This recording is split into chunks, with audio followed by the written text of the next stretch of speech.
ang lahat ay napag-usapan. Hindi kailangan mag-away-away. Diba?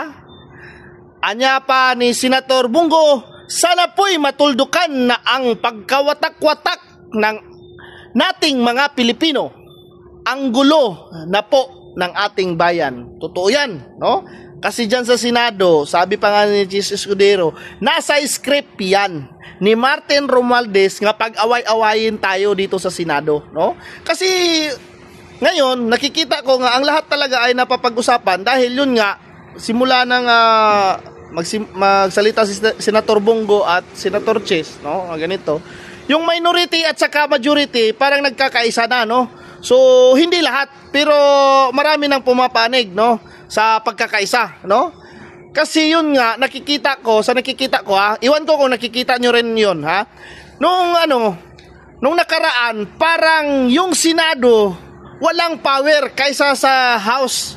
Mas malaki yung power ng House of Representatives kaysa sa mga Senado, no? Kasi kung makikita natin, pag unang dinidiin ni Diskaya, yung mga congressman, no? Tapos pag dating sa House, dinidiin yung mga senador, yun, patuloy na yung pinag-usapan hanggang, no? Matapos yung ng committee, Blue Ribbon, Senado pa rin ang dinidiin, Senado. Di ba? Hanggang ngayon. Pero, nakikita ko ngayon nga parang nagkakaisa na talaga, no? Nagkakaisa na yung Senado, no? Maliban na lang dyan sa iba na dyan. So, yun ang tinatawag na magsilbi. Kailangan natin magsilbi sa bayan. Hindi natin kailangan maglalis, no? Hindi natin kailangan mag-away-away, mga kababayan, no? Kasi yun ho ang kagustuhan nga ng ating sabi nga ni Jesus Escudero, nasa script yan. So, wag ho tayong magpadala sa mga ganyan. Diba? Yun, iwan ko kung nakikita nyo, no? Bahagi ng manifestation ni Senador Bongo sa desisyon ng Senado na hingin sa ICC na isailalim na lamang sa House of Arrest si Tatay Digong. Thank you, Lord, no? Dahil naging majority ho sa resolution, no?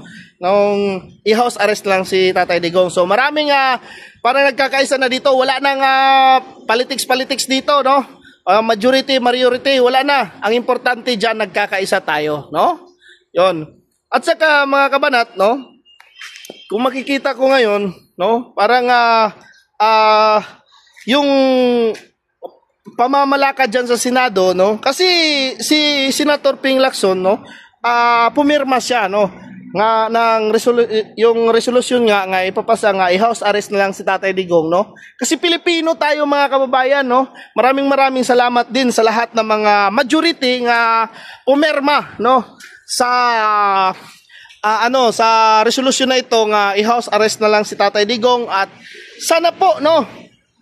Diyan ho makikita ng ICC na ang Senado ay nagkakaisa, no? Malakas ho ang Senado sa totoo lang. Kaysa kongresista, yung kongresista, mga kabayan, yung House, lang yan no?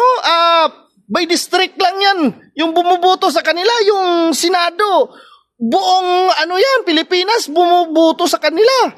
No? Tapos, pinapakita nyo nga mahina kayo dyan. So, maraming salamat, no? Sa sabi ni Senator Bongo, sana po'y matuldok ka na ang pagkawatak-watak nating mga Pilipino. Ang gulo na po ng ating bayan, no? Ang gulo na po. So, sa ngayon, at saka, maraming salamat din sa matapang na salita ni Senator Chis Escudero. Kung hindi ho dahil sa kanya, no? Nga matapang na inilahad ang pangalang Martin Romualdez, no? Ay siguro, ewan ko, Senator Marcolita, no? Sino bang natatakot kay Martin Romualdez? Yun, may mga tapang pinapakita dyan sa Senado kasi kayong nasa Senado, kayo ang hindi dapat mag-away-away dyan, no? Kasi ngayon, napakatibay, no? Dyan makikita, no, ng ICC na nagkakasundo talaga yung Senado, no? So, posibleng maaprubahan yung hiling natin, no? Nga ma-house arrest na lang si Tatay Digong, ipabalik dito sa ating bansa, no? Kung may kasalanan siya, dito litisin, di ba? Ganun. Kasi, kung pinapakita natin nga mismo, ang Senado ay nagkakagulo, nag-away-away, Siyempre naman, di ba? Sabihin ng ICC, hindi nga kayo nagkaintindihan dyan. So, dito na lang to, di ba? So, mas mabuti talaga sa pinapakita talaga sa ngayon, no? Pinapakita na yung majority at saka minority ay nagkakaisa. So, maraming salamat sa lahat ng pumanig, sa lahat ng mga pumirma, sumang-ayon nga i-house arrest si Tatay Digong. Sa mga hindi pumirma, karapatan nyo naman yun, di ba? Karapatan nyo yun, no? Pero wala nang explain, di ba? O, kung pumirma ka, may dahilan. Kung hindi ka pumirma, may dahilan. Sa'yo na yun. Di ba? So, karapatan nyo yun. Hindi ko kini-question, no? Pero wag nyo nang bigyan ng butas o kasalanan pa ang ating former president nga nagsilbi, nga nagmahal sa ating bansa. Di ba? Yun, nagpapasalamat po ako sa lahat. Oh? Kasi nakikita na talaga natin ngayon nga nagkakaisa na. Unti-unti na hong nagkakaisa ang Senado. No? Ipapakita ho natin nga malakas ho ang Senado kaysa sa Kongreso. Buong Pilipinas, no, bumuboto sa Senado. Yung mga kongresista nasa ano lang yan, district lang yan. Hindi ko minamaliit ang mga kongresista, mga kababayan. Hindi ko minamaliit. Ang sinasabi ko lang ho dito kasi nung nakikita natin nung nakaraan, parang mas malakas pa yung pwersa ng House of Representatives kaysa sa Senado. Kasi nilalaglag ng mga diskaya yung mga kongresista. Tapos nung nagkaroon ng hearing doon sa committee ng Congress, no? Ang Kamara, at saka dito sa nilalaglag nila yung mga senador. Pagkatapos, doon nag-stop na talaga doon sa mga senador, nag-away-away na sila, kung ano-ano na, no? So ngayon, nakikita natin nga parang unti-unti na, no, matauhan ang mga ating mga senado, no? Parang na talaga, nagkakaisa na, wala na, politics.